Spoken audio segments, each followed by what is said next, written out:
Jadi punya data inflasi, tapi ada data modelnya jadi bulan 2011, Januari, Februari, Maret, April, Mei, Juni, Juli gitu kan ada kan. Terus bulan Januari 6%, 7%, 8% gitu sampai Desember gitu.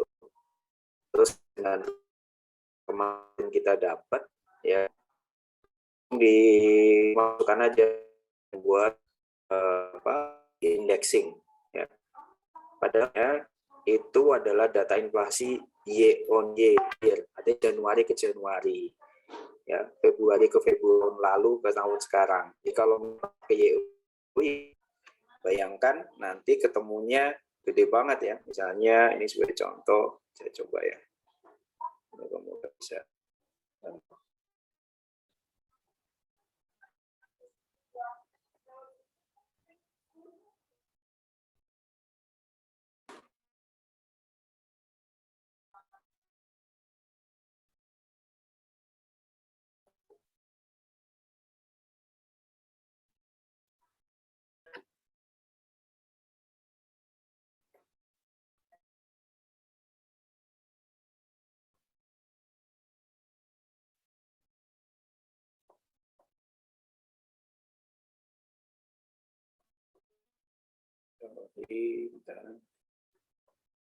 Jadi ada data modelnya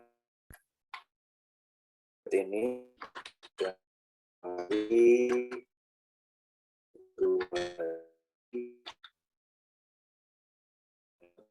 Ada 6%, terus ada 7%, misalnya 9% misalnya.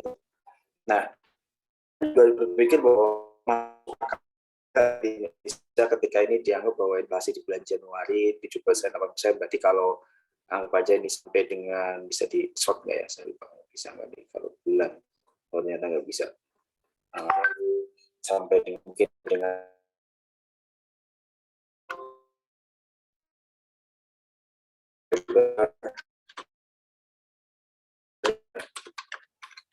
ini titik-titiknya berarti yang bulan lain ya, maksudnya bulan lain itu jangan ada 5,5, kita paham ini tadi saya di sini 6,5 misalnya ya. Nah, kan nggak boleh berasumsi misalnya ini tahu-tahu ini berarti kalau misalnya di tahun 2021 misalnya, berarti 2021 adalah sumnya gitu. Karena dari sini sebenarnya nggak masuk akal kalau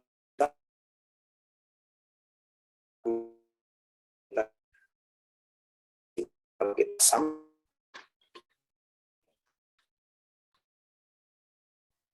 ini 3 bulan, kita sum itu 33% gitu. Masuk akal nggak untuk inflasi 3%?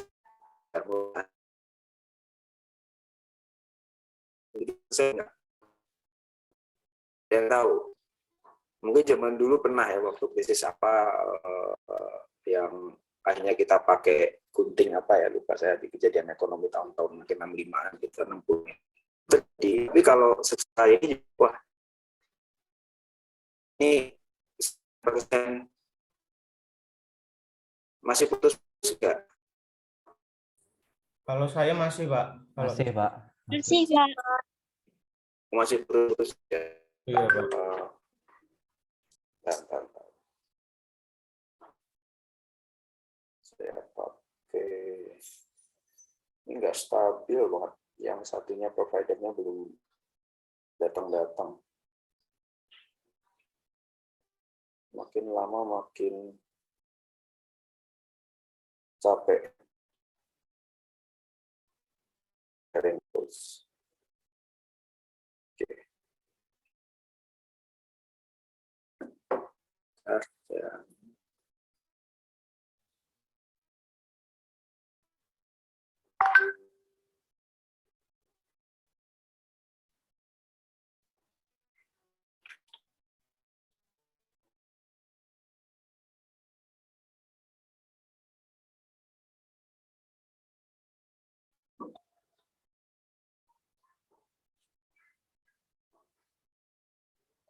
Karena masih putus-putus? Sudah clear? Sudah jelas, Pak. Oke, ya, berarti koneksinya. Sekali lagi ini koneksinya. Oke, jadi kemarin dia menemukan data model kayak gini ya. Model, mungkin di sini ada lagi bulan-bulan yang lain, ada Maret, April, Mei, Juni sampai dengan Desember, November, dan Desember ya. Dan beliau itu menganggap bahwa inflasi itu ya dari Januari tinggal ditambahkan gitu. Ya, beliau menemukan di salah satu ini publikasi salah satu universitas gitu. Nah, kalian harus berpikir yang realistis.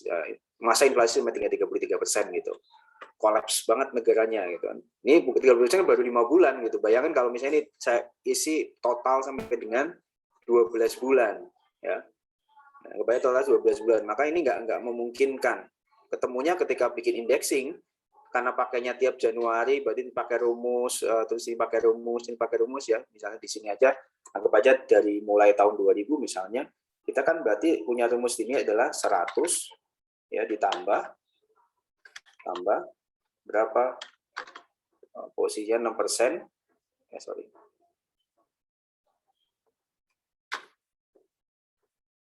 ini dikali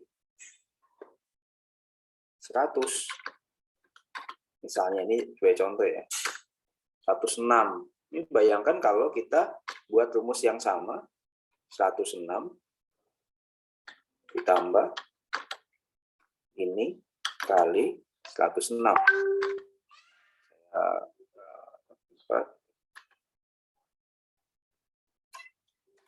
Nah, 103 di bulan Maret, di bulan April 104 ya. Nggak tahu di bulan ini nanti jadinya panjang sampai dengan mungkin ribuan kalau hitungannya 10 tahun, karena begitu melewati November Desember aja, kalau ini 12 bulan maka tinggi banget ya. Nah, ini yang kalian juga harus melihat kewajaran. Jadi kalau nanti di soal kalian menemukan sesuatu yang nggak wajar, kalian coba pahami, jangan langsung kerjakan ya. Ini maksudnya apa sih gitu ya. Atau kalian menemukan data di luar, ini maksudnya apa sih, masuk akal nggak sih? Jadi bukan terima mentah-mentah. Kita sebagai penilai itu harus melihat yang model-model kayak gini ini, dan ini nggak bisa diajarin. Artinya apa ya? Kalau ketemu kayak gini gimana Pak? Enggak seperti itu. Waktu itu saya menebak waktu itu. Coba lihat inflasi di bulan Desember, yang ini ya misalnya. Terus lihat setiap bulan Desember datanya 2001, ini di sini 2002, 2002 Desember misalnya. Ini juga ada Desember gitu, misalnya ini 7% misalnya. Ini sebagai contoh ya. Terus saya minta sama beliau, coba lihat di Desember 2001 Desember, 2002 Desember, 2003 Desember, coba lihat bandingkan dengan data inflasi per tahun yang ada di BPS. Ternyata sama. Ya, ternyata sama. Ya, 650 ada inflasi di tahun 2001. 2002 ada 7%. Jadi kita dilihat sama gitu. Berarti diambil kesimpulan bahwa ini adalah year on year. Artinya apa? Inflasi 2001 Januari dibandingkan dengan Januari tahun 2000. Ini juga sama. Inflasi Desember 2002 dibandingkan dengan Desember 2001. Jadi dia berlakunya adalah bukan ini sama dengan di Januari inflasinya 6%, Februari 7%. Ini kolaps ekonominya kalau kayak gini nih. Ya, bayangkan aja nih baru 5 bulan udah 33%. Jadi beratnya kita sekarang misalnya mau beli beras misalnya 10 kilo misalnya. 10 kilo harganya, atau 1 kilo harganya 10.000 gitu. Di akhir tahun kita beli beras 1 kilo harganya sudah 13.000. Wah, apa kabar emak-emak kan? Langsung pada pusing kalau ngeliat ini. Dan ini kalian harus pahami data ya, harus pahami data. Dia kalian menemukan data yang misalnya ini kok aneh ya datanya, coba pahami. Dipahamilah ya, jangan langsung kerjakan ya, jangan langsung kerjakan.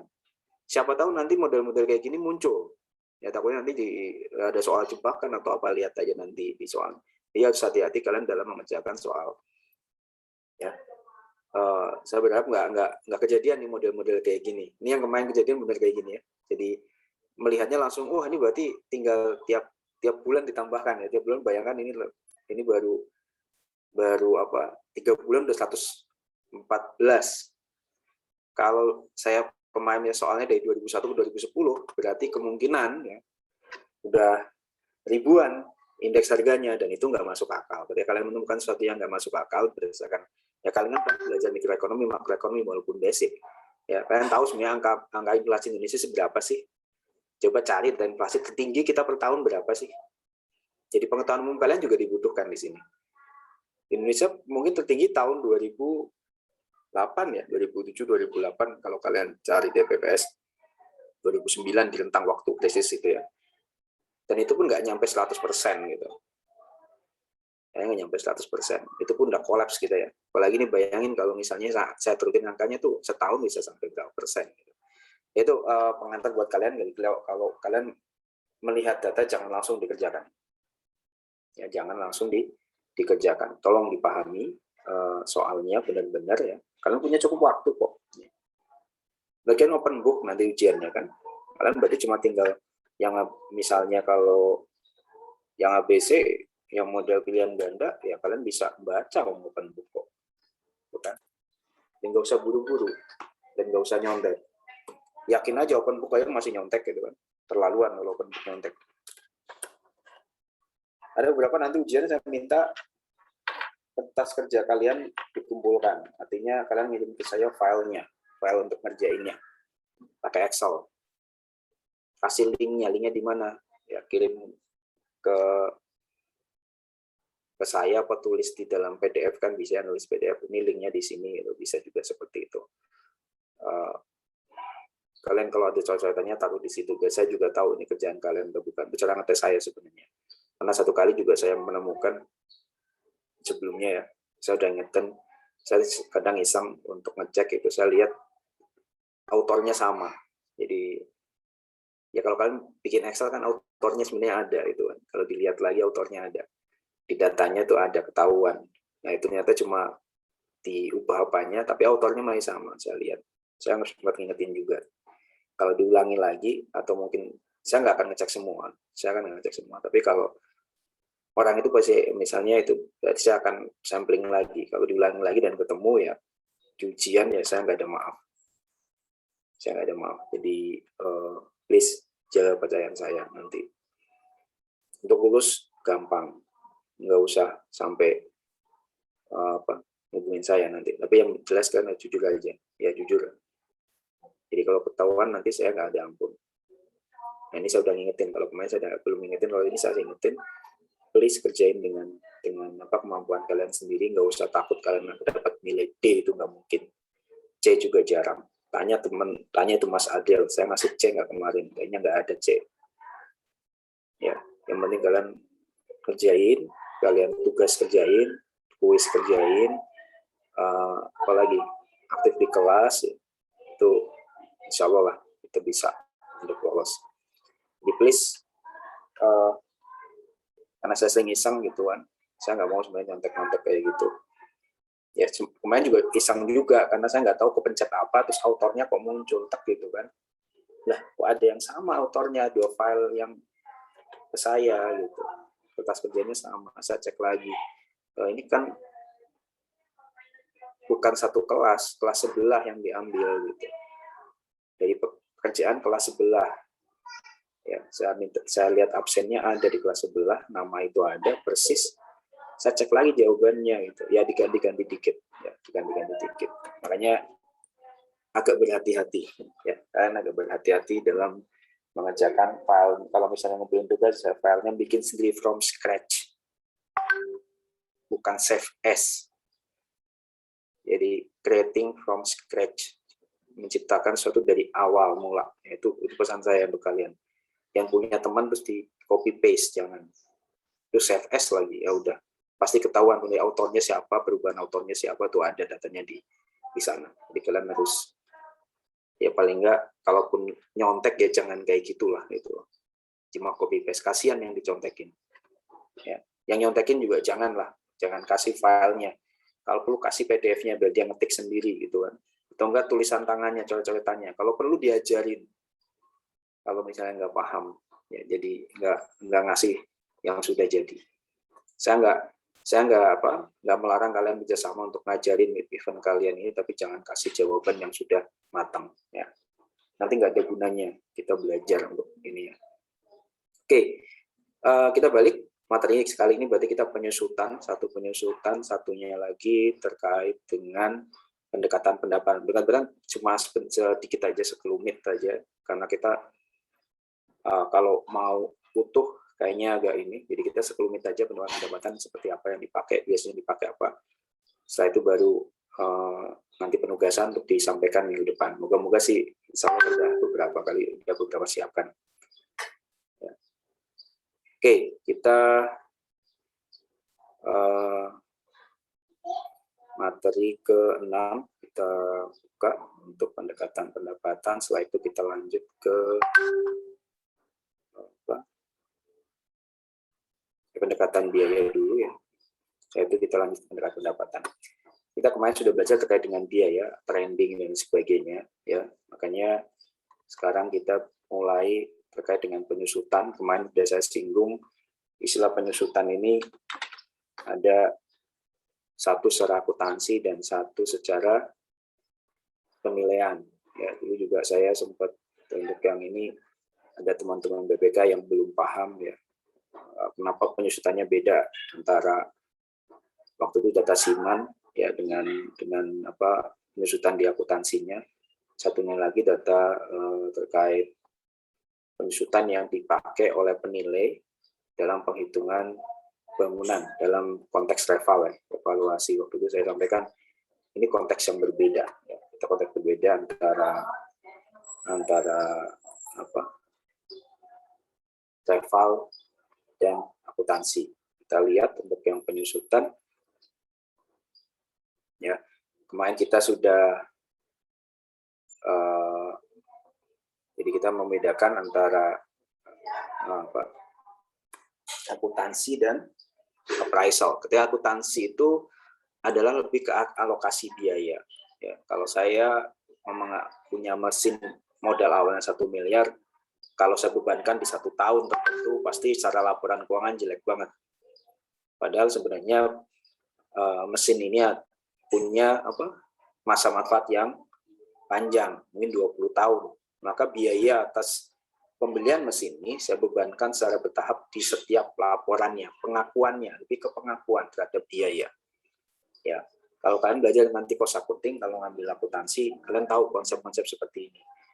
Ada yang nanti dipakai, kenapa pakai cost accounting pada penentuan misalnya harga pokok penjualan gitu kan. Karena bayangin aja kalau misalnya pembebanannya di 1 kali, maka bayangkan mesin yang begitu mahalnya ya, terus cuma dibebankan pada produk di tahun pertama, maka hitungannya HPP tahun pertama gede banget.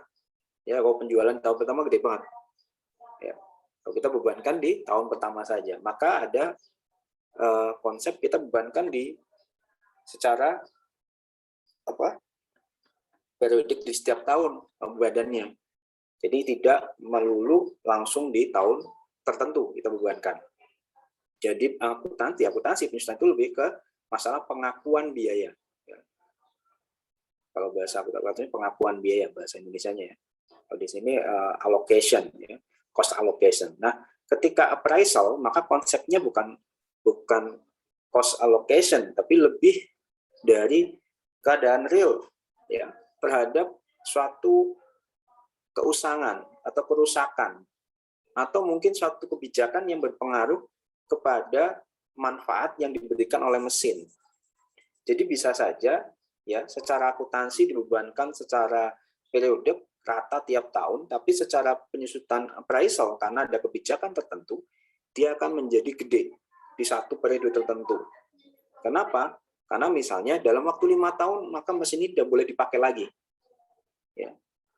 Maka di sana penyusutannya akan digenjot 5 tahun itu. Berarti kalau misalnya masa manfaatnya di 5 tahun, ya dia cuma alokasinya terhadap 5 tahun aja, karena setelah itu tidak bisa dipakai lagi. Walaupun secara akuntansi pembuatannya mungkin 20 tahun. Nah itu yang harus kalian lihat ya. Makanya konteksnya ini agak sedikit, kalau orang belajar cuma sisi akuntansinya, maka memahami konsep penyusutan pada appraisal itu kecampur-campur. Ya. Nah, yang seperti kalian pahami bahwa ketika penyusutan di sini kita bicara penyusutan fisik, fungsi, dan ekonomi. Ya. Penyusutan fisik itu kita melihatnya pada kondisi real, ya, kondisi real yang kita bisa biasanya kita lihat, ya, kita bisa observasi langsung pada suatu mesin. Fungsi biasanya adanya inefisiensi yang kadang mungkin ada penurunan, ya, penurunan performa atau mungkin perubahan, kadang juga adanya perubahan teknologi misalnya. Ya. Terus kalau eksternal ekonomi, ya di luar propertinya, ketersediaan bahan baku berkurang, adanya peraturan dan sebagainya, itu masuk ke sana untuk yang ekonomi. Kita coba untuk yang fisik. Untuk fisik apa sih penyusutan fisik? Fisik adalah hilangnya nilai karena penggunaan atau berkurangnya usia penggunaan sebabkan kehausan, penyusutan, kelelahan, dan sebagainya. Seperti tadi disampaikan, ketika model seperti ini, ada kapasitas maksimal di suatu mesin. Pernah nggak kalian misalnya pengujian HP dan sebagainya? Ya, HP itu kalau misalnya diuji berapa kali dipencet itu ada. Ya, jadi mereka tombol, kalau kalian punya HP sekarang yang touchscreen biasanya ada satu tombol, ya, satu tombol yang untuk semua, untuk bisa sidik jari segala macam. Mereka melakukan pengetesan berapa kali sentuh itu diuji, mungkin sampai 50.000 kali, 10.000 kali, atau mungkin sekarang mungkin ratusan atau sudah sejuta kali disentuh, tidak haus mesinnya, diuji di mesin ini. Kalian cari-cari di YouTube tuh pengujian kayak gitu tuh ada, ya. Nah itu yang melambang bahwa sebenarnya HP itu ada batas sebenarnya kapan dia berapa kali dia di-touch gitu. Lampu juga biasanya ada berapa jam pemakaian, ya, kayak misalnya lampu, saya sebut merek, Philips Osram, dia ada berapa jam tuh ada. Itulah maksimalnya. Berdasarkan apa? Berdasarkan pengujian di lab-nya mereka misalnya. Ya, secara umum kita nggak tahu, tapi di sana ada datanya. Ya. Jadi lebih ke sana ketika penyusutan fisik, fungsinya dari suatu akibat dari pemakaian, ya, akibat dari suatu pemakaian. Makanya di sini ada bicara masalah hilangnya karena kegunaan properti, karena penggunaan, ya, karena penggunaannya, ya, makanya ada kehausan, penyusutan, kelelahan bahan segala macam. Nah metodenya maka kita bisa pakai observasi artinya kita lihat part mana yang rusak dan sebagainya, itu yang kita akan ganti misalnya. Berarti kita detail, ada misalnya total use, artinya tadi kapasitasnya, atau cuma dari usianya. Jadi yang 2-3 lebih ke dari catatannya, ya. Itu bisa dipakai. Nah, metode observasi berarti kita akan melihat secara umum di sana secara umum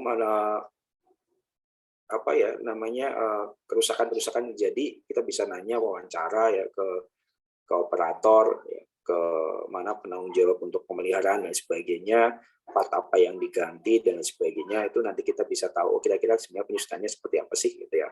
Jadi nanti part-part mana yang diganti, ke penyusutannya seperti apa, berapa persen yang ini gitu kan, misalnya kalau kapasitas kalau printer misalnya head-nya, ya, kalau misalnya mobil kilometernya misalnya salah satu yang observable, ya. Terus partnya yang mau diganti, kalau kita mau meremajakan ini berapa apa aja, misalnya bannya ini udah 80% diganti misalnya kayak gitu. Kita bisa menanyakan ke ahlinya, di sana biasanya penanggung jawab mesin dan sebagainya, itu bisa kita pakai. Yang kedua terkait dengan penyusutan fisik, yaitu menggunakan formula ketika pakai masa manfaat, ya, masa manfaatnya berapa. Ini bisa pakai kapasitas misalnya salah satunya juga, ya. Makanya total use di sini masa manfaat mesin normal, nah, terus nanti ada renovasi atau enggak gitu, ada renovasi atau ada perbaikan atau enggak, kita bisa hitung terkait dengan penyusutan fisiknya, ya. Bisa pakai kapasitas, bisa pakai ini. Jadi misalnya kita punya kapasitas 10.000 sekarang sudah jalan sampai dengan 8.000 misalnya, makanya penyusutannya mungkin 8.000 dibagi 10.000, ya. Jadi kita bisa pakai itu. Yang penting ada dasarnya kalian ketika melakukan penyusutan, bukan hitung-hitungan yang ngaco, ya, atau asumsi, itu nggak boleh. Nah setelah itu pakai umur, nah, misalnya diasumsikan berapa sih umurnya, jadi kita nggak lihat kapasitasnya.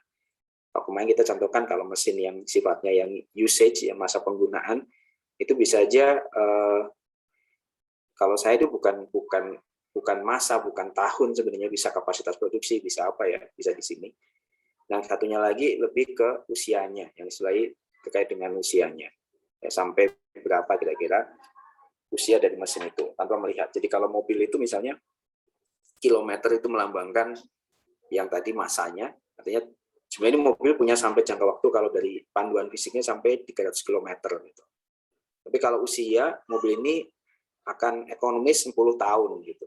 Jadi kan pasti beda ya kalau mobil misalnya saya sering pakai per hari, terus ada lagi mobil yang garage queen yang dia cuma dipakai pas weekend gitu kan. Maka hitungan kilometer dan hitungan itu pasti nggak sejalan ya, nggak sejalan. Umurnya sama, kilometernya beda gitu. Maka ada dua metodologi tadi. Nah, ketika pemusatan fisik juga kita melihat nanti historical. Jadi kalau misalnya tadi ada, makanya di sana ada perbaikan nggak ketika yang sifatnya penggunaan ini. Makanya ada apa namanya di sini melewat ada perbaikan nggak? Ketika ada perbaikan maka dia seolah-olah menambah penyebutnya. Jadi penyusutannya makin kecil. Tapi kalau yang usia sebenarnya apa? Nah, kita melihatnya sebenarnya ada misalnya perbaikan yang sifatnya tapi cuma bukan menambah yang tadi kilometer, tapi dia tahunnya kira-kira akan, kalau ini diperbaiki dia akan nambah lagi. Bisa terjadi seperti itu ya. Nah, tadi misalnya sama-sama sudah 10 tahun, tapi yang 1 kilometernya 110, yang 1 kilometernya udah 200.000 misalnya. Itu sebagai contoh. Nah, nanti pembedaannya ketika yang kita menganut bahwa oh ini lebih cocok pakai penyusutan fisik yang menggunakan umur nih gitu. Kenapa umur gitu? Karena kilometernya masih banyak ya, masih banyak misalnya ya. Jadi kita kalau pakai itu seolah-olah kayak habis gitu, padahal secara mobilnya masih bagus kok, masih berfungsi gitu. Nah, jadi kita misalnya 20 tahun bukan pakai angka yang di sana, jadi angka yang satunya lagi. Jadi ini tadi ya, ilmu penilaian itu nggak langsung kalau kayak gini kondisinya A, kalau kondisinya B gitu, nggak kayak gitu. Terus kalian mempertimbangkan ya kira kalau kondisi yang seperti ini cocoknya saya pakai yang mana gitu. Secara kilometer dia udah tinggi banget misalnya, tapi secara tahun dia itu sebenarnya misalnya masih 5 tahun gitu. Terus kita lihat histori perawatannya juga bagus. Nah, kita pakai yang mana nih yang mencerminkan kondisi realnya untuk penyusutannya? Wajar nggak kita kasih penyusutan bahwa dia itu 80%? Kita kan melihat kewajaran nanti. Nah, itu baru kita lihat penghitungannya. Jadi kita bisa aja menghitung semuanya untuk model kayak gini, terus menurut kita yang mana yang kita akan ambil. Ya, itu ketika kita bicara penyusutan fisik. Di penyusutan fisik juga ada yang sifatnya nanti curable maupun incurable. Jadi kita bisa melihatnya yang sifatnya dapat disembuhkan dan tidak dapat disembuhkan. Ya, biasanya yang tidak dapat disembuhkan itu melekat pada komponen utama. Kalau mobil misalnya sasisnya, itu kalau udah sasisnya rusak, ya itu ganti sasis kayak ganti mobil gitu kan. Jadi mungkin bisa dianggap sebagai incurable. Kalau curable misalnya bannya sudah gundul, ya, catnya sudah ngelupas, itu masih bisa melakukan perbaikan-perbaikan. Nah, ini total use yang tadi sampaikan, ini sebagai contoh, kemarin yang salah udah hitung-hitungan ya. Jika dengan nilai sisa alat sebut 10%, ini kalian harusnya inilah. Simple nih ya, ketika diberikan 10.000 jam, terus ada alat buat ngaca untuk dapat kausi 25.000 jam, terus penyusutannya, kalau secara umum kita bilang 40%. Kalau menghitung nilai sisanya, gimana caranya? Maka kita sisihkan dulu nilai sisanya. Ya. Sisihkan dulu nilai sisanya. Jadi sebenarnya sisanya 10%, berarti angkanya itu dikalinya bukan 100%, tapi 100, ini harusnya 100% dikurangi dengan 10%. Kalau kalian takutnya kalau nggak pakai kayak gini nanti bingung, 1. Ya. Nah, kalau yang pertama kan berarti ya asumsinya ini ada 100%. 100% berapa sih? 100% kan 1 aslinya. Nah, kalau kita punya nilai sisa, yang makanya kita perhitungan nilai sisa, maka angkanya penyusutannya menjadi 36%. Ya. Ini kalau nanti kalian kalau ada pertanyaan monggo. Nah, yang live juga sama, ya. Kalau ini tanpa ini biar enak juga 100%, maka hitungannya jadi 40%, kalau 1 50%. Ya. Tinggal kita punya, asumsinya punya ilmu ekonomis enggak. Nah, taunya punya ilmu ekonomis atau enggak, tanyakan ke ahlinya, artinya pengalaman Bapak gimana sih kayak gini model mesinnya gitu. Ya, ketika AC ya Mungkin tanya sampai dengan tukang AC, ini umurnya berapa sih Pak? 5 tahunan. 5 tahun masih bisa, masih aman gitu. Paling perbaiki ini, nah nilai perbaikannya itu coba dilihat gitu. Kalau dijual lagi berapa sih Pak kira-kira? Misalnya kayak gitu ya, kalian tanya-tanya aja. Ya. Nah ini age life, remaining life, kita age, ya kita lihatnya jumlah waktu lagi ketika life, total economic working life, physical working life, useful life, remaining balance, ya itu tadi penggunaan maksimalnya berapa kilometer, berapa ini. Terus faktor mempengaruhi estimasi kondisi standar perawatan pemakaian, ya kebutuhan sumber daya dan tren pasarnya. Tren pasarnya harganya naik atau turun misalnya. Kenapa? Ya misalnya tadi kalau kita lihat ya mobil misalnya contoh, tren pasar untuk mobil Jepang sama mobil di luar Jepang ya. Kalau Jepang itu relatif harganya itu per second-nya itu relatif stabil. Kalau bukan mobil yang merek Jepang biasanya relatif turun. Nah, kalian pahami itu model kayak gitu. Yang kita nilai mobil apa nih misalnya? Ya, tren pasarnya seperti apa? Langsung anjlok nggak gitu? Ya, ini kalau misalnya kalian untuk mobil beli BMW yang umurnya 5 tahun sama Avanza yang umur 5 tahun misalnya. Ya. Jadi dibandingkan dengan harga barunya dulu waktu beli pasti turunnya lebih tinggi ketika mobil BMW daripada mobil Avanza. Ya coba aja lihat gitu. Jadi itu terpengaruh dengan tren pasar sebenarnya. Ya karena orang biasanya beli mobil model Avanza, Xenia atau apa itu karena ketika mereka berharap nilai jual kembalinya masih tetap tinggi karena pasarnya banyak. Pasarnya tuh apa ya? Marketnya itu sudah tersedia ya. Marketnya sedia, demand-nya juga ada. Ya, demand-nya ada, marketnya tersedia. Beda kalau mobil-mobil BMW dan sebagainya itu memang marketnya terbatas. Jadi contoh ketika definisi umur efektif itu apa? Ya. Jadi ketika penggunaan umur efektif ketika mesin dibuat sampai ini umur aktualnya di sana, umur ekonomisnya seperti itu. Kalau umur fisik ketika dia ada perbaikan maka dia akan menambah usia fisiknya ke sana. Kalian pahami saja begini. Ini penggunaan tadi penggunaannya bisa dipakai di mana ya. Jadi kita lihatnya kalau umur ini jadi ini mobil tahun berapa misalnya. Nikah tahun berapa gitu.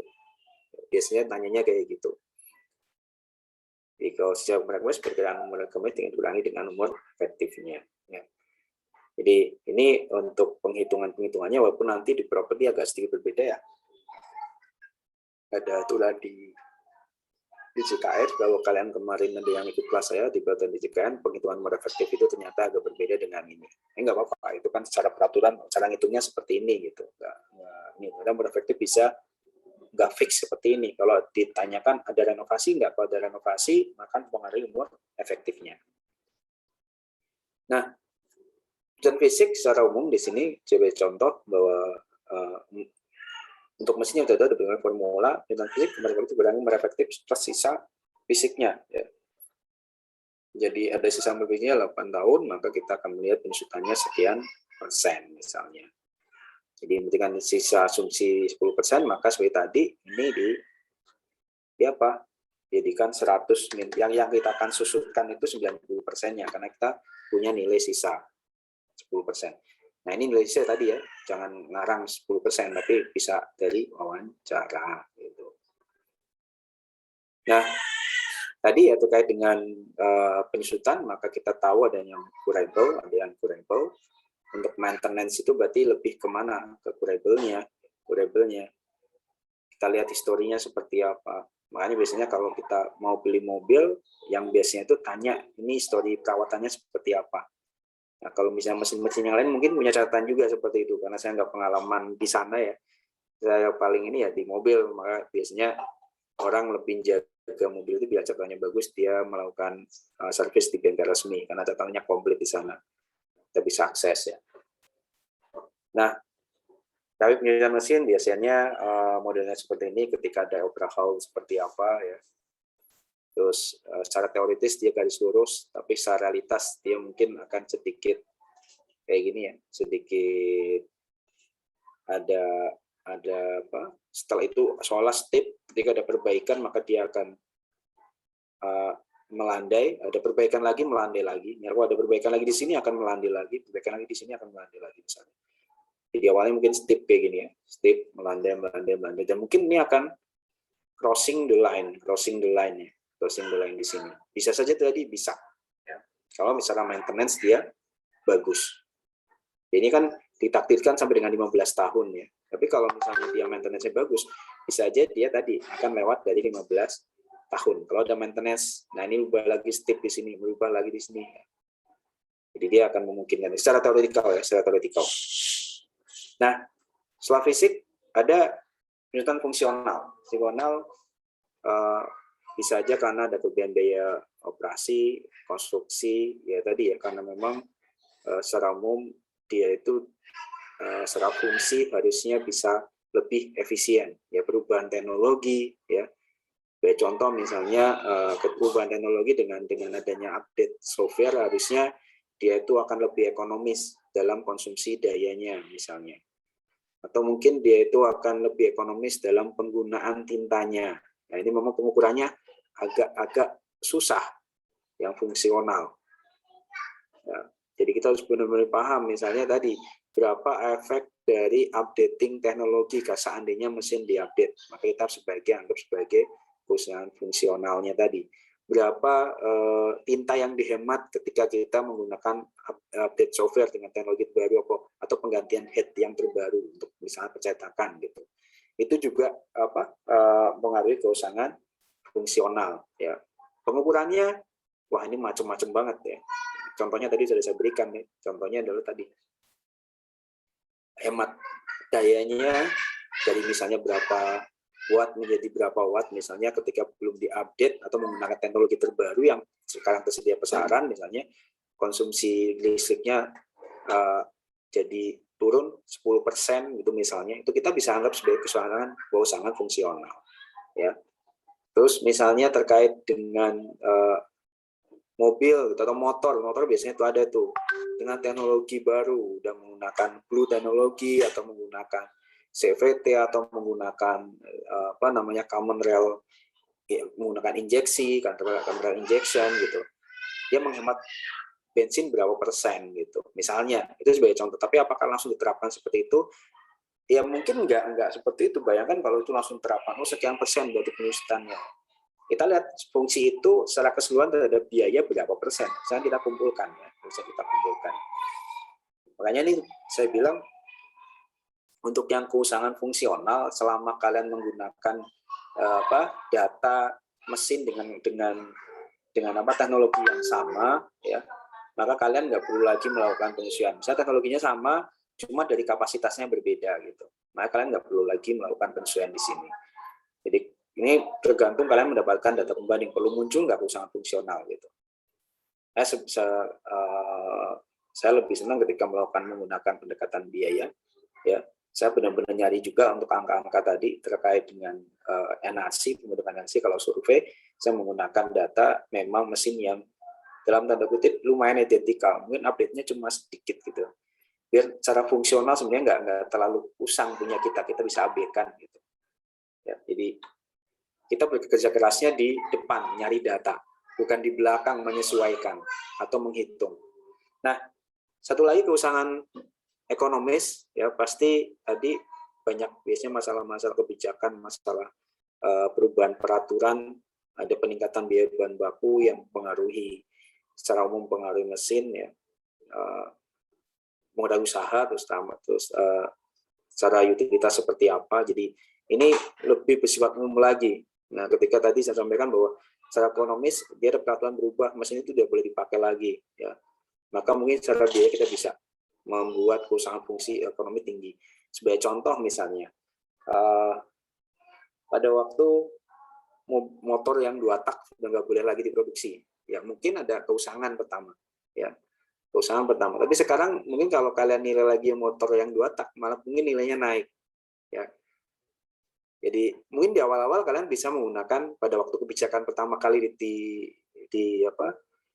dilepas kebijakannya, diundangkan, mungkin nilainya langsung turun tuh mode motor-motor 2 tak, karena tadi shock ya, ada suatu lonjakan di sana, ada suatu keterkejutan pasar di mana ini keusangan ekonomisnya, peraturannya akhirnya pasarnya nggak ada nih.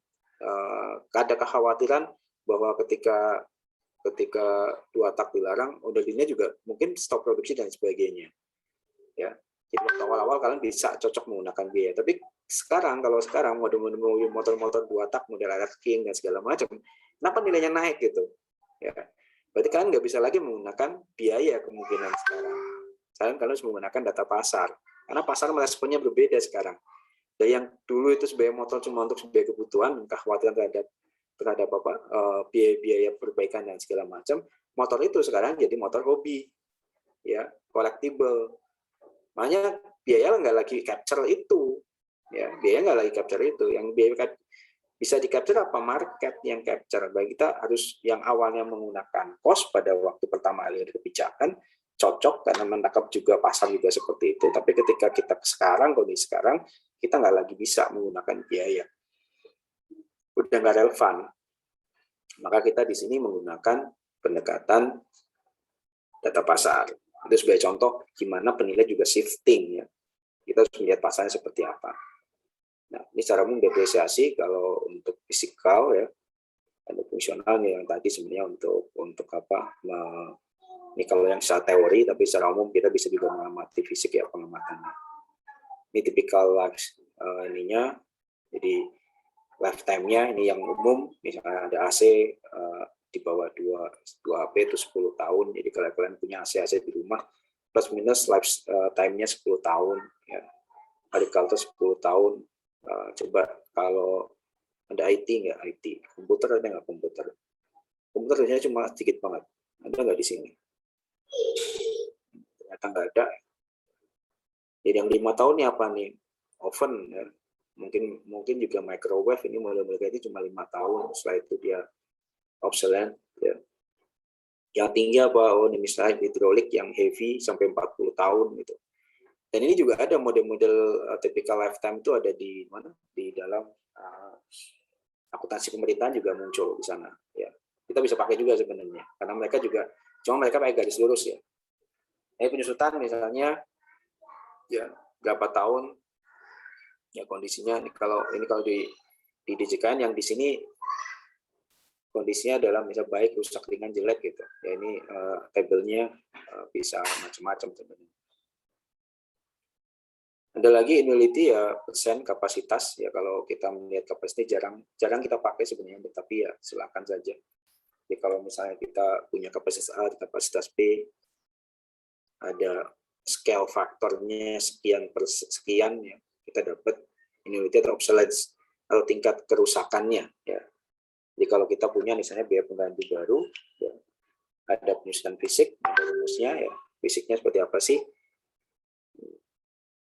Biaya pengganti kali sekian persen dari penyusutan, ya. Jadi rumusnya secara umum, kalau saya selalu berpendapat, ya, ketika kalian menggunakan ini, intinya pegang aja yang namanya market value-nya atau nilai pasarnya, itu adalah nilai NRC dikurangi dengan penyusutannya, ya. Jadi ini yang PK itu seolah-olah kayak penyusutan fungsi dan ekonomis keusangannya. Jadi fisiknya ada, untuk fungsi dan ekonomis sendiri lagi nanti. Ya, jadi secara umum itu yang bisa saya sampaikan dalam konteks pendekatan biaya. Saya izin mungkin akan izin sampai cuma jam 9 karena ada acara di kantor. Jadi saya lanjut dulu, ya. Nanti saya lanjut dulu sampai atau mungkin pertanyaan sampai 8.25, silakan kalau ada pertanyaan terkait dengan biaya sebelum kita ke pendapat. Oke, ada yang resen, Mas Agung, Mas Harut, sama Mas Radit. Satu lagi Mas Lansen. Silakan, Mas Agung. Pak, izin bertanya, Pak. Kalau mesin yang sudah habis masa depresiasinya itu, yang penyusutan itu, nanti misal kalau melakukan penilaian itu biasanya bagaimana ya, Pak? Untuk nilai sisanya itu, saya masih belum paham gitu, Pak. Oke. Pertanyaan pertama adalah mesin itu masih berfungsi apa enggak? Itu pertanyaan pertama. Ya, masih berfungsi apa enggak? Jadi kalau masih berfungsi, kita akan menghitung mesin itu ya memang sebagai mesin, ya. Ya, paham, ya, menghitung mesin atau menilai mesin itu sebagai mesin, bukan sebagai scrap. Itu harus dipahami dulu. Jadi mesin masih berfungsi normal nggak? Normal artinya masih, ya, walaupun mungkin kalau orang, mau bayangannya orang tua, ya masih jalan walaupun batuk-batuk gitu dikit ya. Berfungsi sebagaimana tujuan diciptakannya dia apa enggak, masih ada enggak? Kalau dia masih, kita masih menganggap kita masih bisa hitung sebagai mesin ya. Penghitungannya gimana? Makanya tadi ada model-model kayak gitu, ada yang namanya pengamatan observasi. Karena kalau kita menggunakan teknik yang lainnya itu akan susah. Kenapa? Ya karena sudah udah nggak ada umurnya, ya tadi ya nggak ada penambahan. Kecuali kita bisa menghitung penambahannya. Kalau menghitung penambahannya, maka kita tadi ada rumusnya ya. Ada rumusnya kalau bisa menghitung penambahan atas mesin ini kira-kira sampai benar mati sampai berapa tahun lagi sih Pak misalnya. Nah, tapi kalau enggak, kita lihat Pak ini kalau mesinnya ini dijual di pasaran kira-kira laku berapa persen biasanya kayak gitu. Jadi banyak kan kita menggunakan metode kayak gitu ya. Kenapa? Karena karakteristik mesin yang berbeda-beda. Kayak tadi mobil walaupun udah dibilang 20 tahun ternyata dia punya nilai. Dan kalian harus melihat pasarnya, nilainya itu sebagai nilai mobil itu atau collectible. Karena kalau kalian collectible, maka kalian tidak dapat lagi menggunakan biaya. Harus shifting kalian pendekatannya. Ya. Jadi kalian harus melihat, ini barang ini secara fungsi berubah nggak fungsinya. Yang dulunya cuma alat angkut, sekarang jadi collectible item. Ya.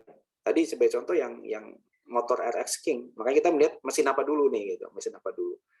Karena jangan dia shifting, ketika dia shifting, maka kalian tidak lagi tepat menggunakan pendekatan biaya. Jadi jangan memaksa bahwa ini sudah lewat masanya, pendekatannya tetap menggunakan biaya, kalian akan mungkin bisa under value, mungkin ya.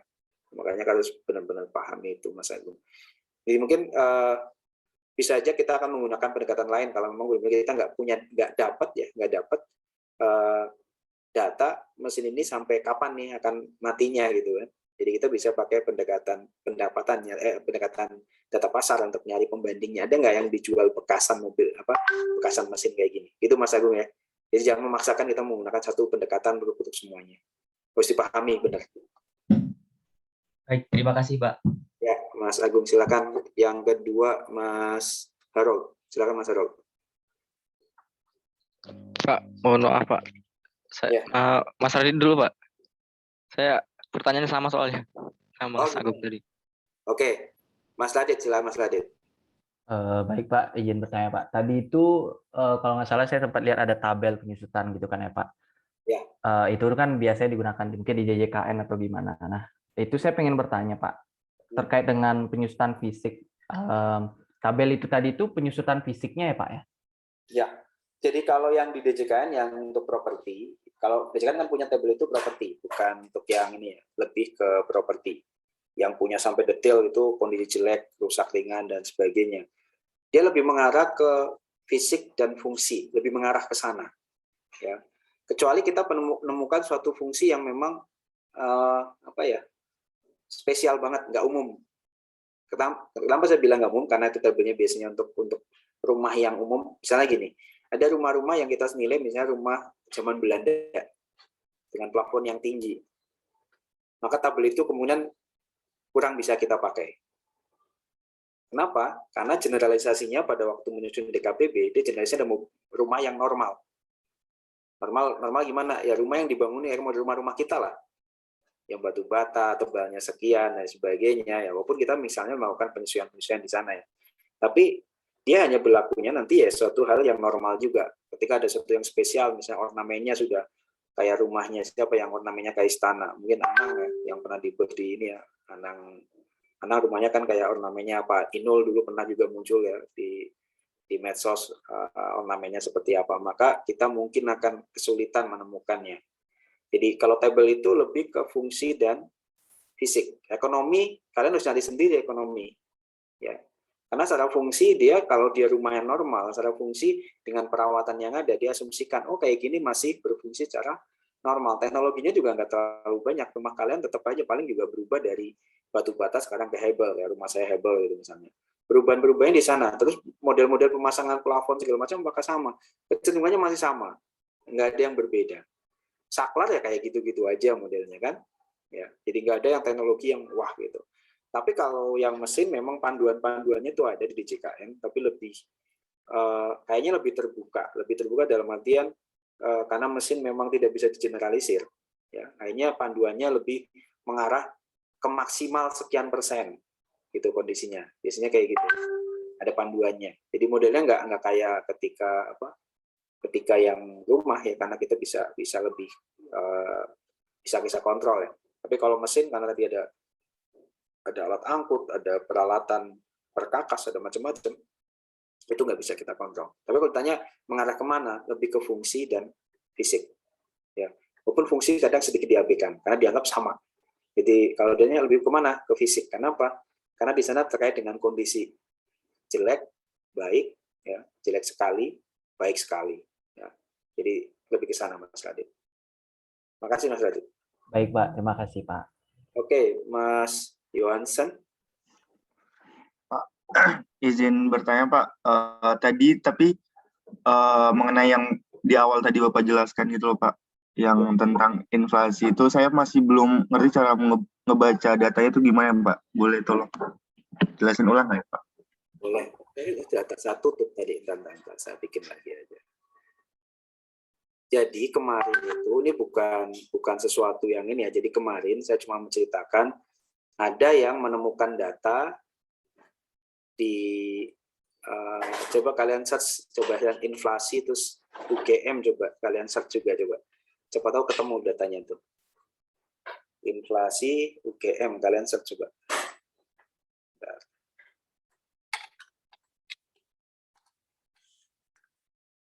Ada yang menemukan data inflasi UGM. Mungkin ini maksudnya. Saya coba dulu ya.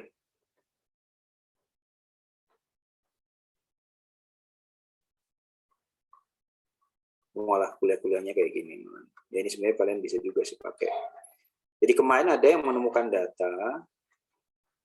Saya stop share-nya mana? Saya share-nya yang mana tadi? Ada menemukan data modelnya seperti ini. Biar langsung bisa ini biasanya kalau kayak ini bisa saya short. Nah, sampai dengan Desember lagi.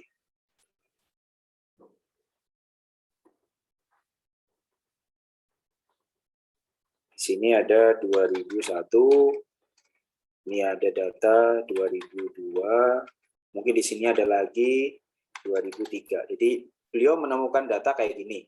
Ya, yang saya bilang kalian harus hati-hati kalau melihat data adalah biar nggak salah gitu, biar nggak salah bahwa sebenarnya kalau ketemu data kayak gini,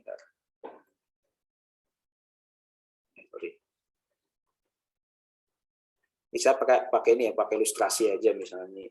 Saya ngarang ya, ini saya ngarang ya, saya ngarang.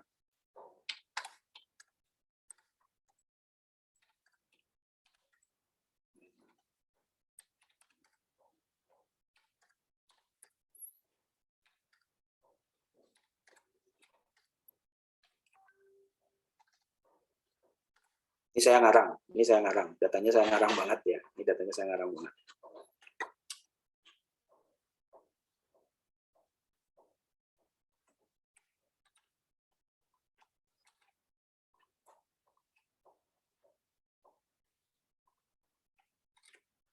Datanya saya ngarang banget, saya ngacak banget datanya.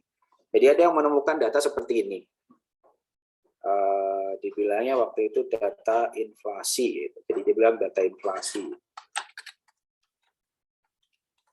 Datanya nggak salah, benar, datanya benar kayak gini.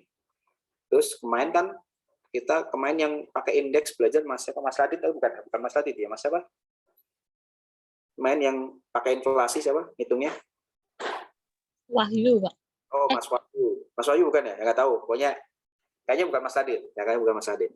Jadi ada yang hitung langsung kan, berarti kalau indeks harganya gimana gitu kan? Sebenarnya kan kalau kita indeks harga, ya karena dia punya data kayak gini, seolah-olah misalnya kita pakai 2003, maka ngitungnya si teman ini kan dari sini mulainya ya, berarti seolah-olah di sini ada, anggap aja nih base-nya adalah 100-nya di sini gitu ya. Itu sama dengan 100 ditambah persen kali 100 misalnya. Sorry. Oh. Ini sorry, ini salah ya, ini D2. C3. D2 benar. Ada yang salah nggak?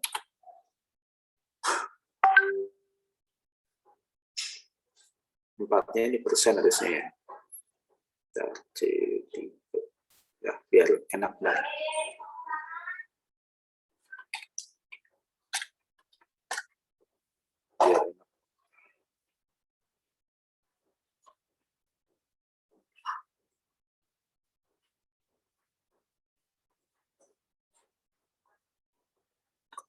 Biar kelihatan kayak datanya kayak keren. Ya.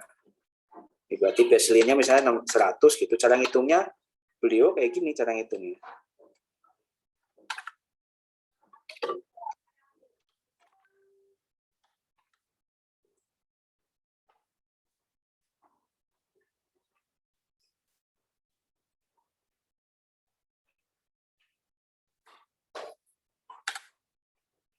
Jadi cara ngitungnya kayak gini. Nah, jadi pada waktu misalnya di 2003, ternyata indeks harga 692. Nah, ya ini kan kok seperti itu sih gitu. Jadi nggak coba membuat suatu penelitian lebih lanjut. Bayangkan kalau ini adalah sebenarnya angka inflasi tiap bulan gitu. Nah, maka sebenarnya seolah-olah inflasi di tahun 2001 sama kita berapa nih?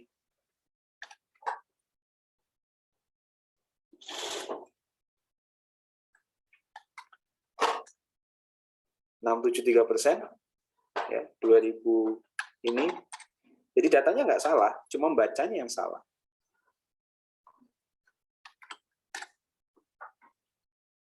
Ini sebagai contoh aja. Jadi ternyata inflasinya dia itu dianggap tiap tahun kalau dia menggunakan data ini plek kayak gini bikin indeks harganya, maka seolah-olah menganggap inflasi di tahun 2001 67,3%, inflasi di Desember 2002 adalah 68,6%, inflasi di 68,3 adalah berapa? Di tahun 2003 68,3%.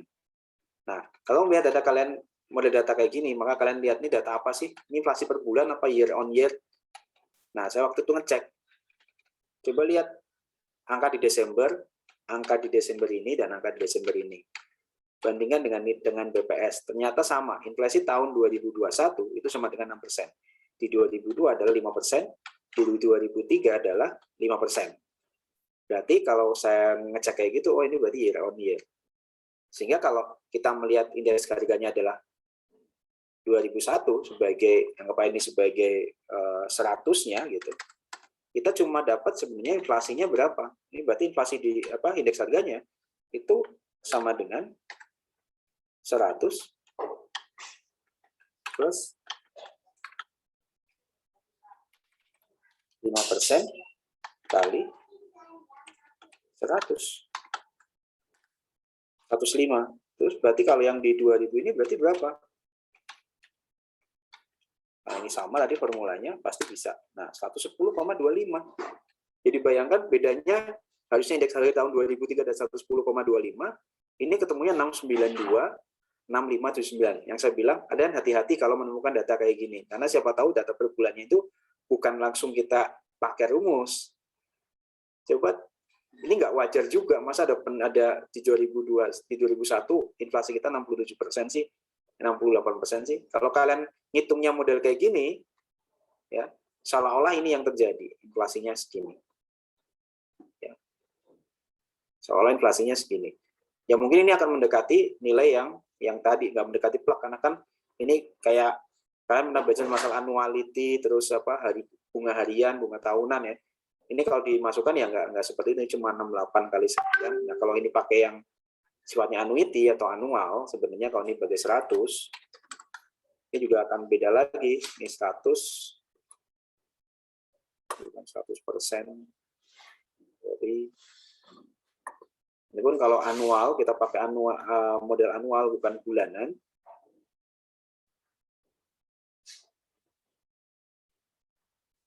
Ya bukan bulanan, kalau ini 100. Sorry.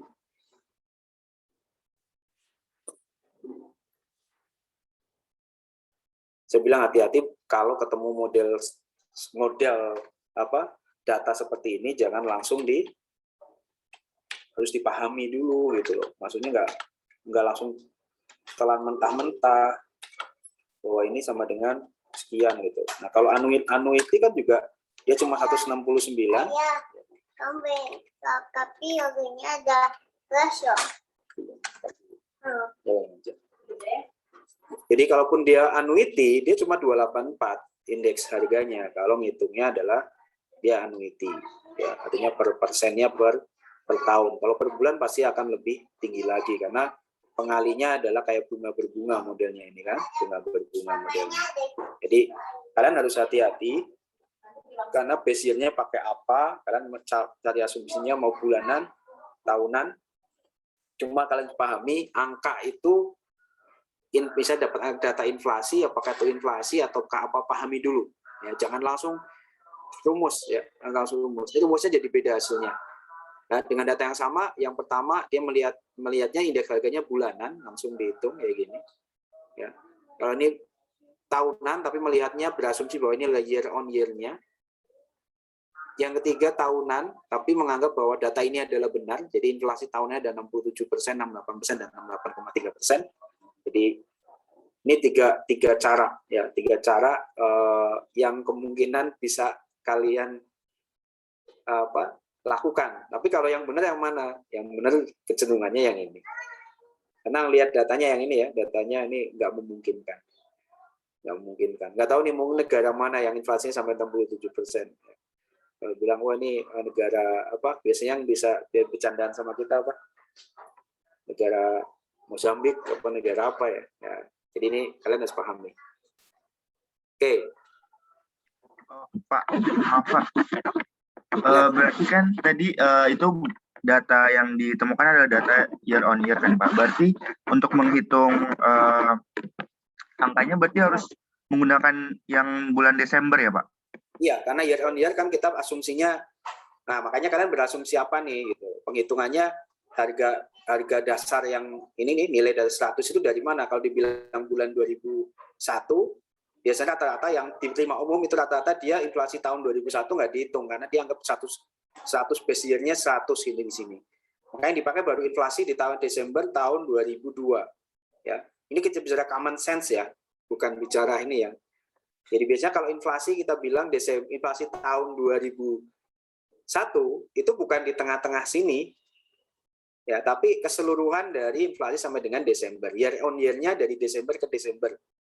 Jadi kita membandingannya Desember 2001 dibandingkan Desember tahun 2000. Ya, jadi kayak gitu biasanya. Ini kita bilang common sense. Kalau kalian mau jelimet ya silakan kalian ngitung satu-satu gitu. Tapi kita bicara common sense, di mana kalau kita bilang inflasi tahun 2001 itu sebenarnya kita membandingkan harga Desember tahun 2000 dengan harga Desember tahun 2001. Ketika bicara masalah inflasi tahun 2002, maka biasanya common sense-nya kita lagi bicara inflasi Desember tahun 2001 dibanding harga Desember 2001 dibanding dengan harga Desember di tahun 2002. Kita bicara common sense, ya. Kalau mau jalan, lupa kalau saya bilang inflasi bulan ini adalah bulan Juni ya, itu kalian bikin asumsi sendiri ya, asumsi rule sendiri silakan gitu.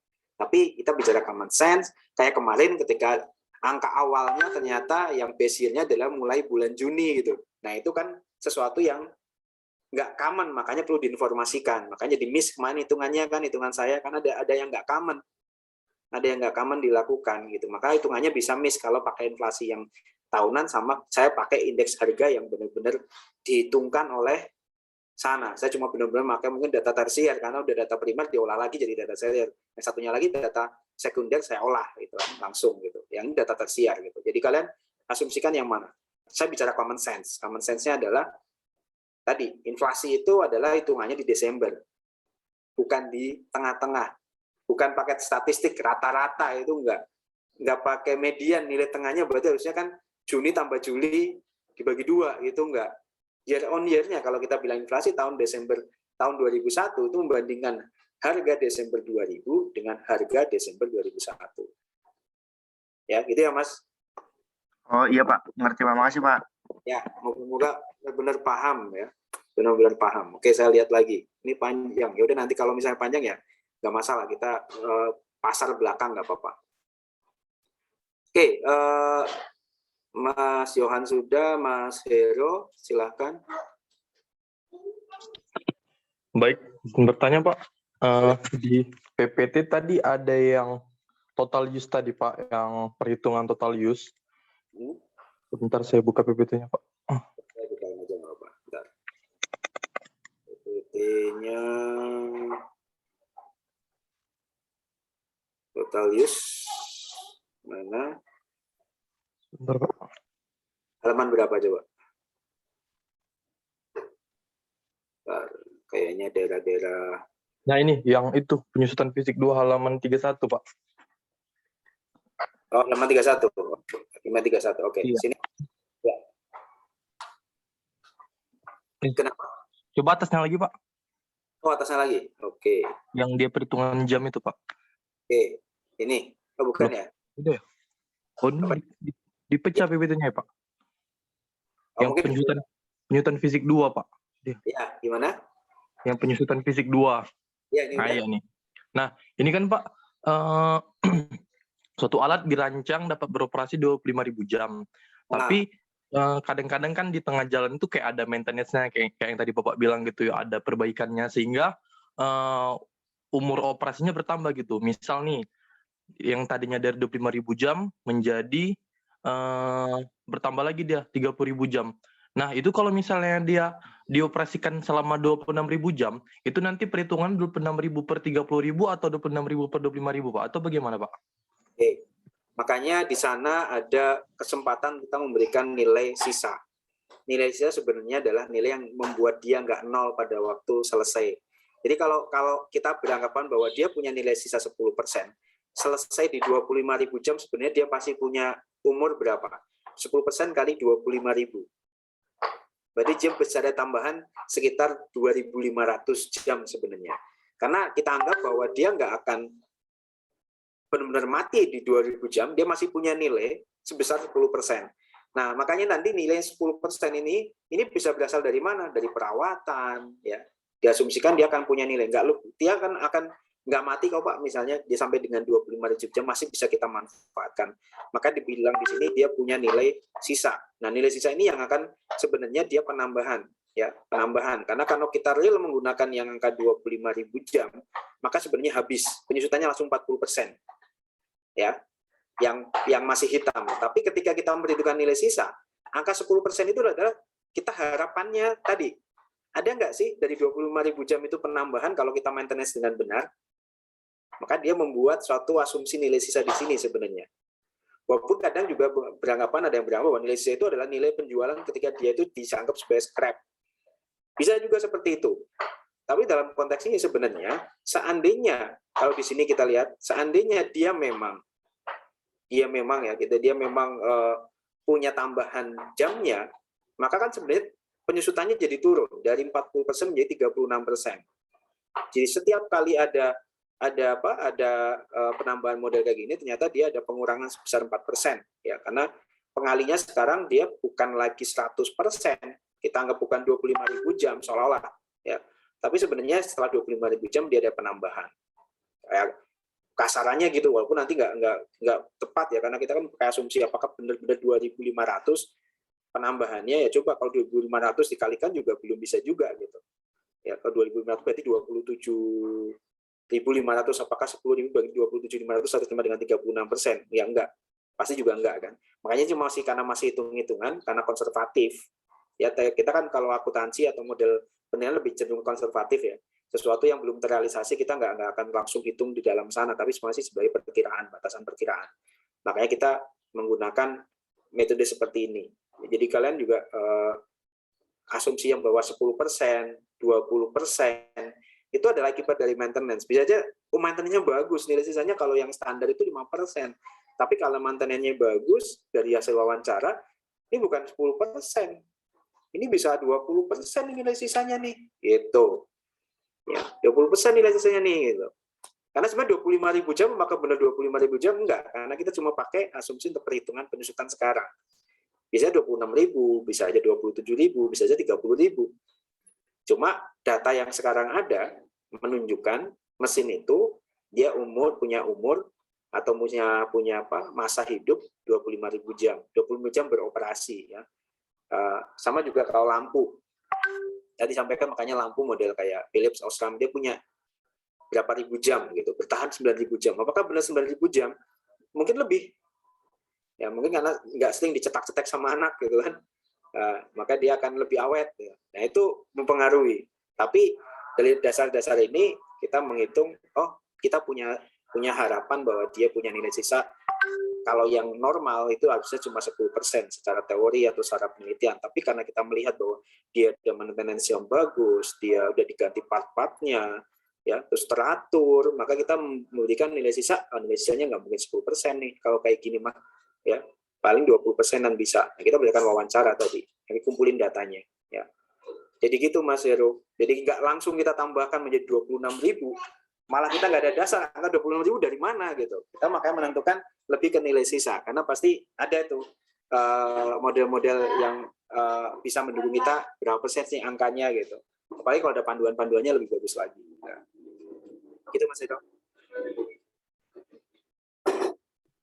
Oh, baik Pak, terima kasih Pak. Berarti hal ini sama berlakunya juga untuk yang perhitungan tahunnya Pak. Ini kan jam apanya satuannya. Kalau yang tahun sama juga ya Pak? Ya, bisa aja nanti nilai sisanya bisa. Kan nilai sisa 10% itu kan tadi makanya ini masuk asumsi. Kalau perawatannya dia memang bagus, bisa nilai sisanya bagus. Perawatannya dia jelek, bisa nilai sisanya juga lebih rendah gitu. Kita bisa main di sini. Ya penilaian penentukan ini yang memang butuh effort ya dalam penyusutan fisik ya. Jadi tadi harga jual kembali kalau perawatannya bagus sama harga jual kembali kalau perawatannya jelek kira-kira berapa sih gitu. Ya kayak mobil ya tadi ya, mobil 10 tahun dengan perawatan bagus sama 10 tahun dengan perawatan tidak bagus. Sebenarnya kita penghitungannya nilai sisanya juga akan berbeda. Satu diperawat bengkel, satu dirawat bengkel resmi itu juga akan beda. Ya kita mengasumsikan tadi. Ya, perbedaan-perbedaan. Jadi datanya misalnya seperti apa kalau misalnya mobil gitu. Untuk sampai dengan nilai sisa, kalau dia mempunyai nilai sisa, kita cari perbandingan antara harga mobil yang ditawarkan yang tanpa histori perawatan sama yang punya histori perawatan. Cari barangnya berapa banyak dari berbagai jenis mobil. Perbedaannya berapa persen. Nah, itu bisa kita asumsikan itulah perbedaan antara mobil dengan perawatan fisik dengan perawatan yang bengkel resmi atau terawat sama yang tidak terawat. Itu selisihnya. Jadi bisa kayak gitu model-model kayak gitu. Yang penting kalian tuh punya alasan dan punya reasoning ya. Punya reasoningnya ini apa sih cara ngitungnya kayak gimana? Bukan cuma oleh Pak terima aja ini segini 10%, saya juga nggak tahu 10% dari mana, teman-teman saya bilangnya 10%, saya pakai 10%. Nggak kayak gitu. Ya, nggak semudah itu Ferguson ya. Jadi kita benar-benar kalau 10% dari mana sih angkanya, 15% yang ada dari mana sih gitu. Ya ini karena kita soal ya emang kayak gini, itu 10% angka gampangnya gitu. 20%, 30%. Tapi kalau kalian realnya nggak kayak gini. Saya harus ngitung nilai sisanya berapa. Cari mobil yang usianya mungkin sekian, 20 tahun, ada nggak gitu. Kalau dia memang bentuknya masih sebagai fungsi sebagai alat angkut ya. Beda kalau tadi fungsinya sebagai apa? Collectible item.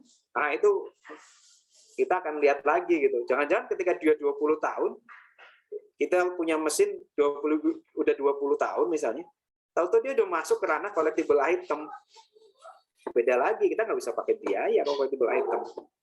Pasti akan salah kalau udah collectible item. Market yang paling bisa untuk menangkap yang namanya collectible item. Ya. Oke, terima kasih Mas Heru.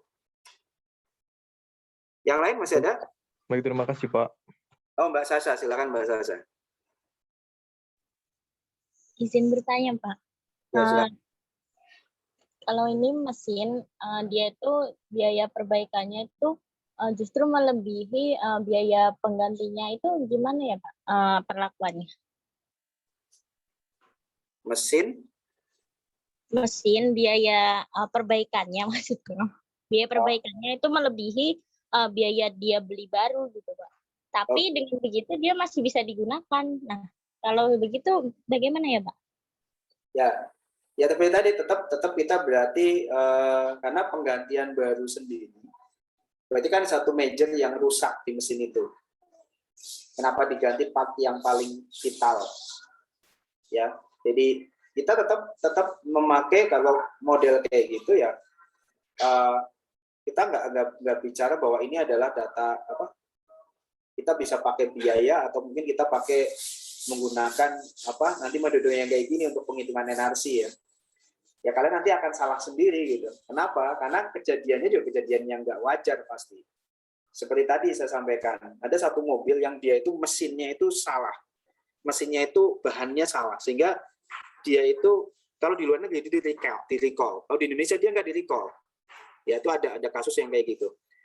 Untuk ganti blok mesinnya saja, itu bisa sampai angka 70-an juta lebih. Untuk ganti blok mesin sama perbaiki yang lain gitu. Nah, untuk kondisi-kondisi kayak gini, apa kita asumsikan bahwa dia sama dengan NRC penyusutannya langsung jelek banget gitu? Enggak. Ya.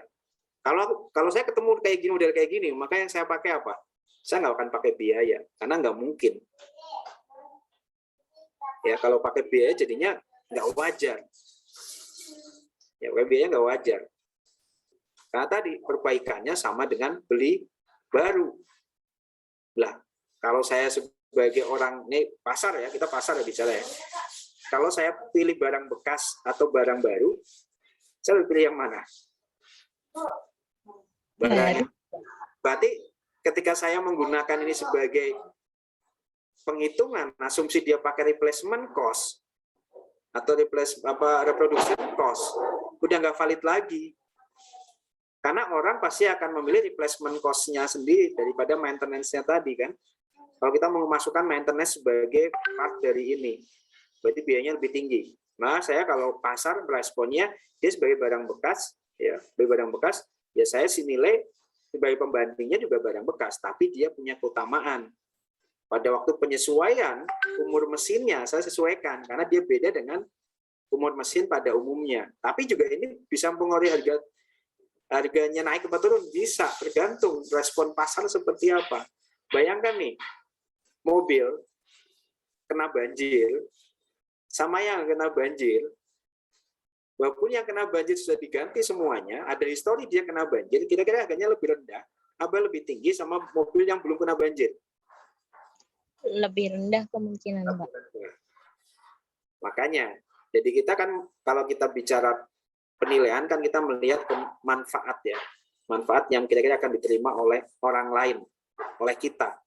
Makanya kita nggak mungkin memaksakan bahwa ketika saya ketemu bahwa perbaikannya lebih tinggi dari biaya, saya pakai apa? Pakai biaya. Karena jadinya nanti nilainya over value. Ya, nilainya over value karena maksimalnya cuma NRC bukan perbaikan. Ya, kita akan over value kalau malah ini replacement-nya tinggi banget nih misalnya kayak gitu. Jadi kalian harus hati-hati untuk menemukan kasus-kasus yang khusus kayak gitu. Ini kan khusus ya. Makasih Mbak Zaza pertanyaannya. Kalian lempar lagi.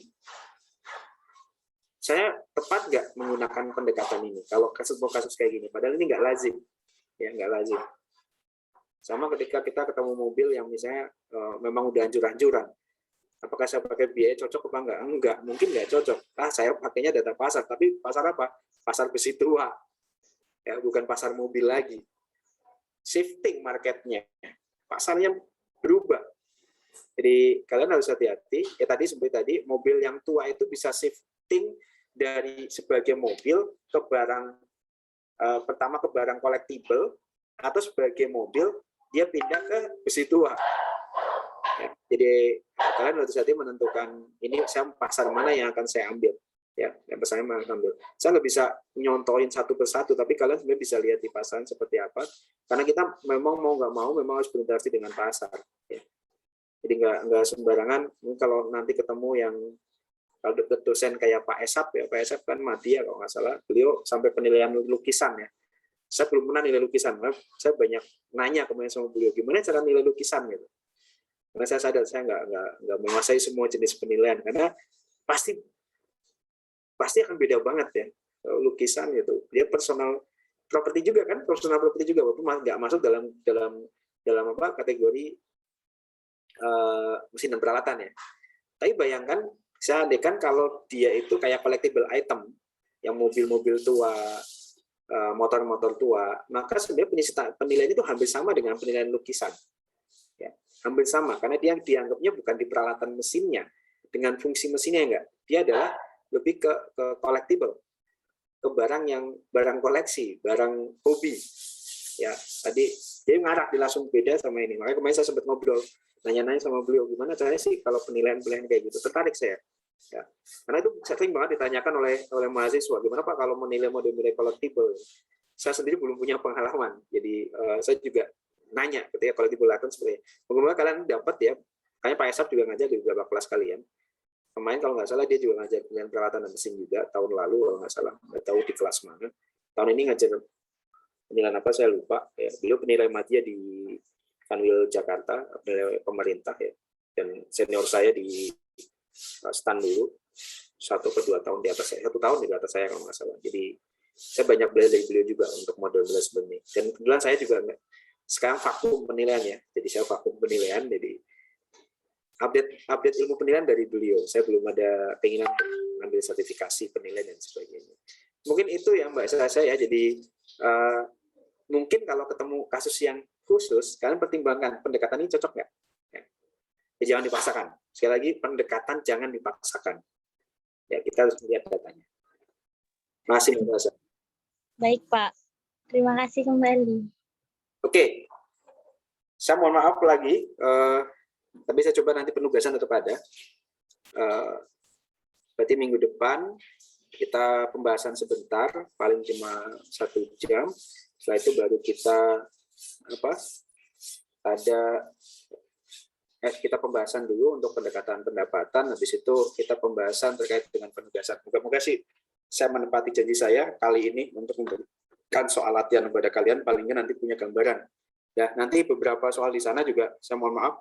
Kalian bisa menggunakan pendekatan pendapatan yang belum saya ajarkan. Ya, jadi berikan kasus, kalian boleh menilai menggunakan pendekatan yang menurut kalian cocok.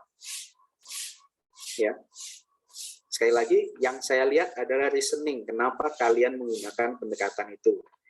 Ya, nilainya benar atau salah ya karena kalian menggunakan nanti juga data pasar di sana ya nggak masalah. Kenapa? Oh, ini data pasarnya ini, oh ya nggak apa-apa juga. Jadi saya nggak akan menyalahkan kondisi kayak gitu. Ya, nanti ada data-data yang bisa membuat kalian menentukan, oh ini saya pakai pendapatan, oh saya pakai biaya, oh saya pakai data pasar. Jadi semuanya bisa kalian lihat di sana. Jadi kalian menggunakan data yang saya berikan. Asumsi lain saya berikan tugasan kalian untuk melihat datanya di pasaran, di data realnya, ya di data realnya. Kalian pakai data real, bukan data yang dikarang. Menggunakan data itu kalian bikin asumsi. Oke, terima kasih adik-adik. Mohon maaf saya cuma sampai jam 9 karena ditunggu di room-nya Direktorat BMN untuk ada sosialisasi untuk kementerian lembaga. Semoga nanti kalau kalian memang butuh kelas tambahan, ada yang ditanyakan, saya siap untuk set up kelas tambahan. Jadi nggak ada masalah. Setelah kelas yang ke-7, kalian mau nanya-nanya lagi, kita bikin kelas tambahan dan tidak ada absensi dan tidak saya tandain siapa yang ikut, siapa yang enggak. Kalau yang berminat silahkan saja. Kalau memang butuh memang kelas tambahan. Mungkin itu dari saya. Terima kasih. Assalamualaikum warahmatullahi wabarakatuh. Selamat. Mohon maaf Pak. Untuk mengingatkan Pak sebelum selesai kelas, apakah administrasi untuk absen udah ya Pak? Oh ya, absennya ini Mas Dika ada nggak? Mas Dika hadir? Ini belum absen? Hadir Pak. Oke, Mbak Elsa hadir? Hadir Pak. Mas Heru hadir tadi, tanya soalnya. Mas Noval? Hadir Pak. Oke, Mas Noval ada. Mas Yohansen tadi juga ada. Oke, saya simpan. Ini kemarin juga saya heran, saya udah simpan, tapi saya udah tahu cara memperbaikinya di aman nanti ya, kalau ada ini. Terima kasih deh ya. Assalamualaikum warahmatullahi wabarakatuh. Selamat siang. Waalaikumsalam Terima kasih Pak. warahmatullahi wabarakatuh. Terima kasih Pak.